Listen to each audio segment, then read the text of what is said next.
ఓం వసుదేవసుతం దేవం కంసచాణూరమర్దనం దేవకీ పరమానందం కృష్ణం వందే జగద్గురుం. శ్రీకృష్ణం వందే జగద్గురుం. శ్రీ రాధాకృష్ణాభ్యాం నమ. అర్జునం వందే జగదేకవీరం.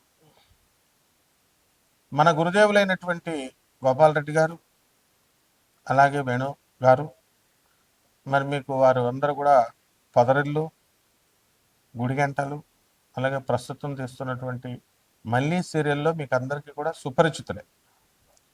అలాగే మన ఛానల్ నడుపుతున్నటువంటి చంద్రమౌళి గారు, మరి దత్తాత్రేయ గారు, వీరందరూ కూడా మీ అందరికీ కూడా ఉగాది పరాభవనామ సంవత్సర శుభాకాంక్షలు తెలియజేస్తున్నారు. మరి వారందరికీ కూడా వారందరి తరపున, మరి నా తరపున మీ అందరికీ కూడా ఉగాది శుభాకాంక్షలు తెలియజేస్తూ, నరఘోష అనేటటువంటిది ఎంతవరకు మన జీవితాల్లో ప్రభావితం చేస్తుంది అనేటటువంటిది మనం చూద్దాం. ఒక ఫిజిక్స్లో మరి ఒక ప్రొఫెసర్గా మనం నరఘోషలు, ఈ యొక్క నరదిష్టులు, చేతబళ్ళు అనేటటువంటి వాటిని మనం ప్రోత్సహించాం. అయినప్పటికీ కూడా ఆధ్యాత్మికంగా, అలాగే పురాణాల్లో, మరి రామాయణంలో ముఖ్యంగా వీటి యొక్క ప్రస్తావన ఉంది.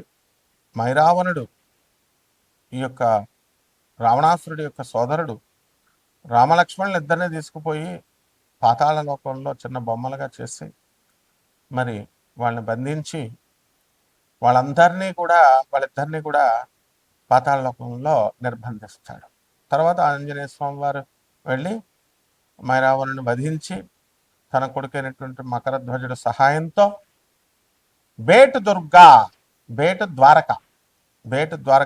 ద్వారకలో మనకి గుజరాత్లో ఉంది. మరి అక్కడి నుంచి ఇద్దరు పాతాళ లోకానికి వెళ్తాడు స్వామివారు.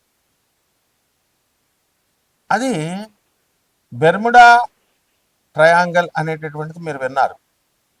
అట్లాంటిక్ మహాసముద్రంలో ఉంటుంది. ఫ్లోరిడా, తర్వాత ఈ యొక్క బెర్ముడా అనేటటువంటి ఈ యొక్క అట్లాంటిక్ మహాసముద్రంలో ఆ దేశాల మధ్యలో అత్యంత గురుత్వాకర్షణ శక్తి ఉన్నటువంటి ప్రాంతం అది. అక్కడికి ఏ ఓడలైతే వెళ్తాయో మరి వార్షిప్స్ అవన్నీ కూడా అదృశ్యమైపోతాయి. ఈ విధంగా జరుగుతున్నటువంటిది ఈ 20th సెంచరీలో కూడా మనకి ఏమిటిది అని చెప్పి దీనిపైన ఇండియన్ గవర్నమెంట్ ఒక కమిషన్ వేస్తుంది. ఇదేమిటో ఒక ఆశ్చర్యకరమైనటువంటి సంఘటన. వెళ్ళిన షిప్పులు మాయమైపోతున్నాయి. అసలు దాని గురించి మళ్ళీ పరిశోధన చేయడానికి వెళ్ళిన షిప్ కూడా తిరిగి రాలేదు. వాట్ ఈస్ దిస్ అని చెప్పినప్పుడు ఆ ప్రాంతం మీద జరిగినటువంటి రీసెర్చ్లో ఏం తెలిసిందంటే అక్కడ గురుత్వాకర్షణ శక్తి చాలా అధికంగా ఉంటుంది.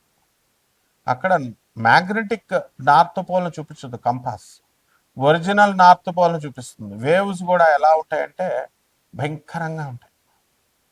సో అక్కడ వెళ్ళినటువంటి ఈ యొక్క వార్షిప్స్కి మనకి ఆ మాయమైపోవడం, ఇలాంటి సంఘటనలన్నీ కూడా చూసి ఇది మిస్టిక్గా, ఆశ్చర్యకరంగా మరి ఏమిటి అనేటటువంటి దాని మీద ఇంతవరకు కూడా క్లారిటీ లేదు.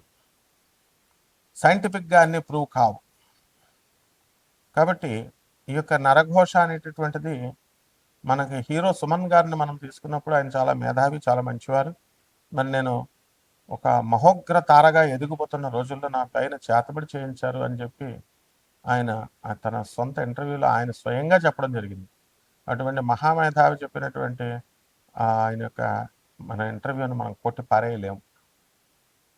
మరి దీని అంతటికీ ఏమిటి అంటే నరఘోష, నరదృష్టి.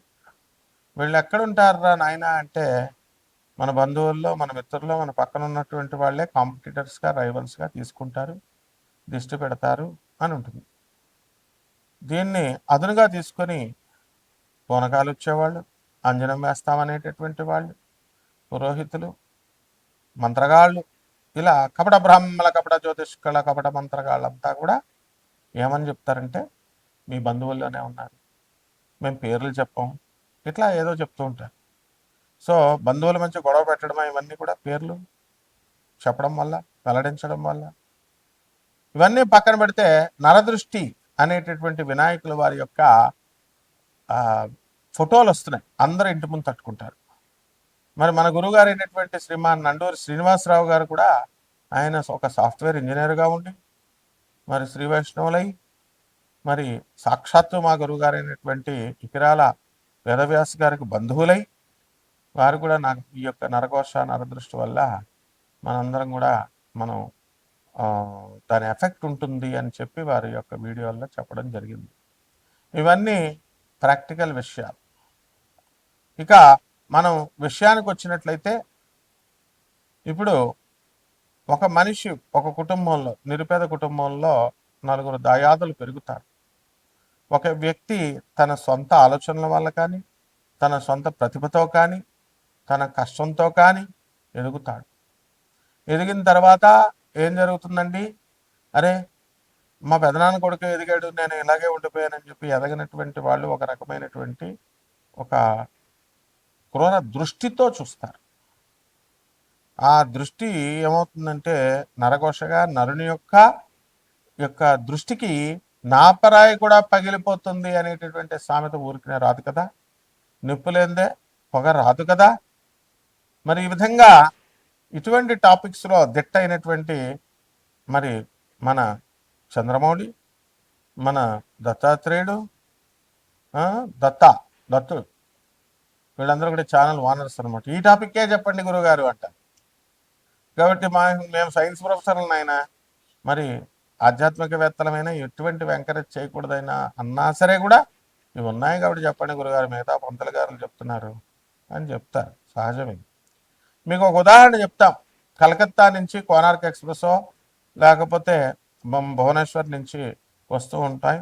మేము అస్తమానం కలకత్తా మా గురుదేవులైనటువంటి ప్రభాత్ రంజన్ సర్కార్ గారి యొక్క హెడ్ క్వార్టర్స్ ఆనంద్ మార్గ్ ఆశ్రమం ఇంటర్నేషనల్ కోఆర్డినేటర్ నేను, అలాగే రిప్రజెంటేటివ్ గురువుని నేను.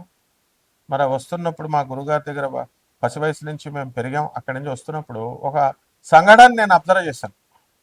కలకత్తా నుంచి హైదరాబాద్ రావడానికి 36 గంటలు పడుతుంది. మేషరాశి వారికి మా గోపాలరెడ్డి గారు ఆశీస్సులతో, మా గురుగారు ఆశీస్సులతో బాగుందన్నారు కాన్సెప్ట్. మరి ఏం నడిచేది జరుగుతుంది, అయినా సరే మీకు బాగుంటుంది. కారణం మా గోపాలరెడ్డి బాబా ఆశీస్సులు మీకు ఉన్నాయి.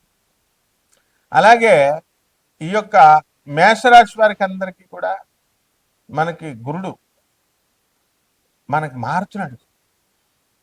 2 జూన్ 2026 సంవత్సరం నుంచి అర్ధాష్టమంలోకి వస్తున్నాడు. ఖర్చులు అధికంగా ఉంటాయి, షాపింగ్లు చేస్తూ ఉంటారు, అడిగినటువంటి వాళ్ళందరికీ కూడా క్రెడిట్ కార్డ్స్ ఇచ్చేస్తూ ఉంటారు, విందు వినోద కార్యక్రమాల్లో పాల్గొంటూ ఉంటారు. దేన్ని కూడా ఏం నడిచేది జరుగుతుందండి మేమని అయిపోయి ఇంక మాకు లైఫ్ లేకపోతామో అనేటటువంటి బెంగపడే ఇదే లేదు. ఇరాన్ని తీసుకోండి మీరు, ఇరాన్ ఓడిపోతుందని తెలిసినా సరే యుద్ధం చేస్తూనే ఉంది. సుప్రీం లేకపోయినా సరే యుద్ధం చేస్తూనే ఉంది. లీడర్ లేకపోతే ఎవరైనా యుద్ధం చేస్తారండి? ఆ పటిమ మేషరాశి వారికి ఉంటుంది. మీ అందరికీ కూడా నరఘోష తగిలేసి పాపం మీరందరూ ఇంకా ఎంతో ఎత్తుకు ఎదగాల్సినటువంటి సిచ్యువేషన్లో మీరు ఎదగలేకపోవడము, అలాగే అర్ధాశ్రమ గురుడి యొక్క ప్రభావంతో మీరంతా కూడా డౌన్ అయిపోవడం అక్టోబర్ వరకు ఉంటుందండి 2026 సంవత్సరంలో. ఆ తర్వాత పంచమ గురుడికి వెళ్ళిన తర్వాత కాస్త శాంతి అనేటటువంటిది మీ జీవితం మీద కలుగుతూ ఉంటుంది. గురుదేవుడైనటువంటి దత్తాత్రేయ స్వామి వారి యొక్క అనుగ్రహంతో జ్ఞానాన్ని ఆర్జిస్తారు. లాభంలో ఉన్నటువంటి రాహుగ్రహ ప్రభావం వలన అత్యున్నతమైనటువంటి స్థానానికి మీరు వెళ్తారు నరఘోషలను దాటుకొని. ఆ తర్వాత డిసెంబర్ 5 తేదీ 2026 సంవత్సరం వచ్చేసరికి మరి సస్పెన్స్ రాజ్యస్థానంలోకి వచ్చేస్తున్నాడు. అప్పుడు వృత్తిలో గొడవలు, నరఘోష అప్పుడు పనిచేస్తుందండి. డిసెంబర్ 12 తర్వాత మీరంతా అవుట్ 2026 సంవత్సరంలో. సాఫ్ట్వేర్ వాళ్ళు లే ఆఫ్లు అని చెప్పేసి ఉద్యోగాలు తీసేస్తున్న కంపెనీలు, ఎంఎన్సీస్, నరఘోష ప్రభావం అందులో డౌట్ లేదు. అలాగే మరి విదేశాల్లో పెద్ద పెద్ద ప్యాకేజీల్లో ఉద్యోగం చేస్తున్నటువంటి సీనియర్స్ డౌన్ఫాల్. మరి సుప్రీం హీరోలుగా ఉన్నటువంటి మన మెగాస్టార్స్ వెంకటేష్ బాబు గారు, నాగార్జున గారు, చిరంజీవి గారు, వీళ్ళంతా కూడా కొన్ని సినిమాలు ఎందుకు డౌన్ఫాల్స్ అవుతూ ఉంటాయంటే అప్పుడప్పుడు నరఘోష, నరదృష్టి ఇవంతా కూడా జీవితంలో బాగా చదివేస్తున్నటువంటి వాడికి ఎగ్జామ్లో జ్వరం వచ్చేయడం ఇలాంటివి జరుగుతూ ఉంటాయి. రైతులు బ్రహ్మాండంగా పండిస్తారండి. మేషరాశి రైతులు చాలా కష్టపడతా ఉంటారు. అయినా సరే మనకి పంటలు అనేటటువంటివి మనకి డౌన్ఫాల్ అవుతూ ఉంటాయి. టమాటాలు రూపాయికి కూడా కొనకుండా రోడ్ల మీద ట్రాక్టర్లతో పాడేసుకున్నటువంటి రైతులను మనం చూడలేదా? చూసాం. కారణం నరఘోష. ఈ విధంగా ఇప్పుడు రైతులంతా కూడా లబ్ధి పొందుతారు. వెల్లుల్లిపాయి, అల్లం ఇవన్నీ కూడా మీరు మంచి పంటలు, ఇప్పుడు ఈ సంవత్సరం అంతా కూడా మంచి పంటలు వస్తున్నాయి. ఇంటర్నేషనల్గా ఎక్స్పోర్ట్స్ ఇంపోర్ట్స్ బిజినెస్ చేస్తున్నటువంటి పంటలను మీరు చూస్ చేసుకోవాలి. విద్యార్థులు మీరు నారాయణలో చేరండి, శ్రీ చైతన్యలో చేరండి. ప్రతి ఒక్కరికి ఈ రోజుల్లో ఐఐటి నీట్ స్కోర్లు బాగానే వస్తాయి, కానీ సీట్లు ఎందుకు రావు? నరఘోష. సో ఇవన్నీ కూడా వీటి యొక్క ప్రభావం వల్ల ఇంత డేంజర్ ఉంటుంది. దీన్ని నెగిటివ్ ఫోర్స్ అంటారు. ఇంతకుముందు జ్యోతిష్కులంతా నెగిటివ్ ఎనర్జీ అన్నారు. నేను ఒక పీకాను అనమాట. నెగిటివ్ ఎనర్జీ అనేది లేవు నాయన, నెగిటివ్ ఎనర్జీ అనేవారు. పాజిటివ్ ఎనర్జీ నెగిటివ్ ఎనర్జీలు ఎక్కడ చెప్పారా మీ అందరికీ? మేము ఫిజిక్స్లో డాక్టరేట్ చేసినటువంటి వాడిని. Kinetic energy, potential energy, mechanical energy ఇలాంటివి ఉంటాయి. కానీ what is all this nonsense అన్న తర్వాత చాలామంది టీవీలో ఉదయమే వచ్చేటటువంటి వాళ్ళు డైలాగులు మార్చేసి 5వ క్లాస్ కూడా చదవలేదు వాళ్ళు. నెగిటివ్ ఫోర్స్ అంటాం మొదలెట్టారు. సో ఇలా సమాజ ప్రక్షాళన అనేటటువంటిది మనం చేస్తూనే ఉంటాం. నరఘోష ఎంత చదువు వేసుకున్నామండి, బాగా మేము సాఫ్ట్వేర్ ఇంజనీర్ అండి, యుఎస్లో ఉన్నామండి, ఎవడైనా సరే నరఘోష ఒక తొక్కేస్తుంది. కాబట్టి మేషరాశి వారికి ఈ పరిహారాలు చేసుకోండి. దేవతా వృక్షాలైనటువంటి నేరేడు, మారేడు, జమ్మి, రావి చెట్లు ఏముంటాయి అసలు అమెరికాలో ఏముండవు. తులసి చెట్టు దొరకదు మీకు. అది మేడి చెట్టు చేసుకుంటే సీజన్లో ఎండిపోద్ది. మరి మీరేమో డబ్బులను వదిలి యోగ భూమికి రారు. మీరు వీటి ప్రదక్షిణాలు చేసుకోవాలా? అదే మోక్షమే లేదు మీకు. మాకు మోక్షం లేదని డబ్బులు చేయాలనుకునేటటువంటి వాళ్ళు అక్కడే ఉండిపోవచ్చు. వీళ్ళు చక్కగా సాధన చేసుకొని రావి చెట్టుకి నీళ్లు పోసుకొని దేవతా వృక్షాలన్నింటికి కూడా దత్తాత్రేయుడు ఆయన పెళ్ళంతో అనగాదేవి ఉంటుంది, 64 యోగిని గణాలతో ఉంటారు. వీళ్ళందరూ కూడా నీళ్లు పోసి శ్రీ గురుచరిత్ర అనేటటువంటి పారాయణ పుస్తకాన్ని చదివి భక్తితో చేసుకుంటే గురుదేవులైనటువంటి ఆ దత్తాత్రేయ స్వామి వారి అనుగ్రహంతో మీ కష్టాలు పోతాయి. ఇక ఒక దానాలు అంటారా, కిలోంపావు ఎవరండి ప్రామాణికం పెట్టారు? ఎవరో చెప్పారు పాత పంతులు గారు.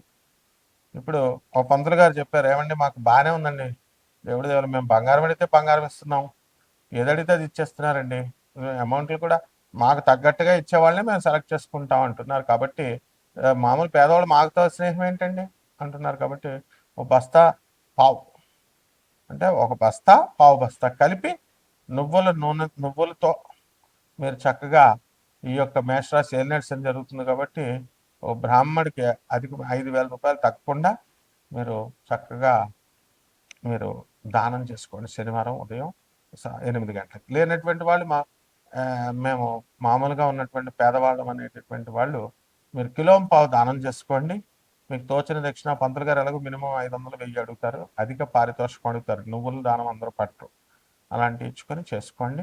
రావి చెట్టుకు మాత్రం ప్రదక్షిణాలు ఒకటే చేయడం కాదు, నీళ్లు పోసి చేయాలి. ఇలా చేస్తే బ్రహ్మాండంగా ఉంది. శుభం.